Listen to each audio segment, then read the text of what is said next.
ओम नमः शिवाय, ओम नमः शिवाय, ओम नमः शिवाय, ओम नमः शिवाय। हम शिव महापुराण का गुणगान कर रहे हैं, जिसमें अभी तक हमने 48 अध्याय देख चुके हैं। शिव महापुराण के तृतीय खंड के पार्वती खंड चल रहा है, जिसमें 39वां अध्याय पर हम आ गए हैं। 39वें अध्याय में है ब्रह्मा जी का मोहित होना।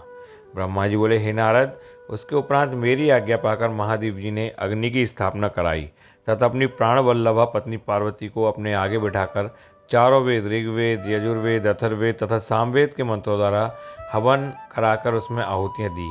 उस समय पार्वती के भाई मैनाक ने अपने हाथों से खीलें दी। फिर लोक मर्यादा के अनुसार भगवान शिव और देवी पार्वती अग्नि के फेरे लेने लगे। उस समय मैं शिव जी की माया से मोहित हो गया। मेरी दृष्टि जैसे ही परम सुंदर दिव्यांगना देवी पार्वती के शुभ चरणों पर पड़ी, मैं काम से पीड़ित हो गया। मुझे मन में बड़ी लज्जा का अनुभव हुआ। किसी की दृष्टि मेरे इन भावों पर पड़ जाए, इस हेतु मैंने अपने मन के भावों को दबा लिया। परंतु भगवान शिव तो सर्वव्यापी और सर्वेश्वर हैं, भला उनसे कुछ कैसे छिप सकता है। उनकी दृष्टि मुझ पर पड़ गई और उन्हें मेरे मन में उत्पन्न हुए बुरे विचार की जानकारी हो गई। भगवान शिव के क्रोध की कोई सीमा ना रही। कुपित होकर शिव जी मुझे मारने हेतु आगे बढ़ने लगे। उन्हें क्रोधित देखकर मैं भय से कांपने लगा तथा वहाँ उपस्थित अन्य देवता भी डर गए। भगवान शिव के क्रोध की शांति के लिए सभी देवता एक स्वर में शिव जी से बोले, हे सदाशिव, आप दयालु और करुणानिधान हैं। आप तो सदा ही अपने भक्तों पर प्रसन्न होकर उन्हें उनकी इच्छित वस्तु प्रदान करते हैं। भगवान, आप तो सच्चित और आनंद स्वरूप है। प्रसन्न होकर मुक्ति पाने की इच्छा से मुनिजन आपके चरण कमलों का आश्रय ग्रहण करते हैं। हे परमेश्वर, भला आपके तत्वों को कौन जान सकता है। भगवान, अपनी गलती के लिए ब्रह्मा जी क्षमा प्रार्थी हैं। आप तो भक्तों के सदा वश में हैं। हम सब भक्तजन आपसे प्रार्थना करते हैं कि आप ब्रह्मा जी की इस भूल को क्षमा कर दें और उन्हें निर्भय कर दें। इस प्रकार देवताओं द्वारा की गई स्तुति और क्षमा प्रार्थना के फलस्वरूप भगवान शिव ने ब्रह्मा जी को निर्भय कर दिया।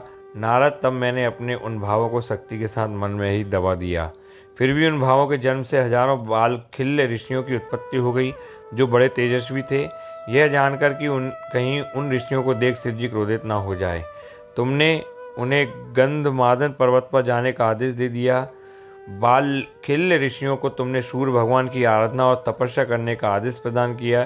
तब वे बालखिल्य ऋषि तुरंत मुझे और भगवान शिव को प्रणाम करके गंधमादन पर्वत पर चले गए। तो ये 39वां अध्याय था, जिसमें ब्रह्मा जी का मोहित होना का वर्णन किया गया है। आगे हम देखेंगे 50वां अध्याय, जिसमें विवाह संपन्न और शिव जी से विनोद का वर्णन किया गया है। ऐसे ही आप सुनते रहिए। शिव शंभू यूट्यूब चैनल को लाइक कीजिए, सब्सक्राइब कीजिए और ज़्यादा से ज़्यादा लोगों को शेयर कीजिए, क्योंकि ऐसी शिव महापुराण आपको कहीं पर भी सुनने को नहीं मिलेगी, जो पूरी संपूर्ण शिव महापुराण है। आप सुनते रहिए। ओम नमः शिवाय, ओम नमः शिवाय, ओम नमः शिवाय।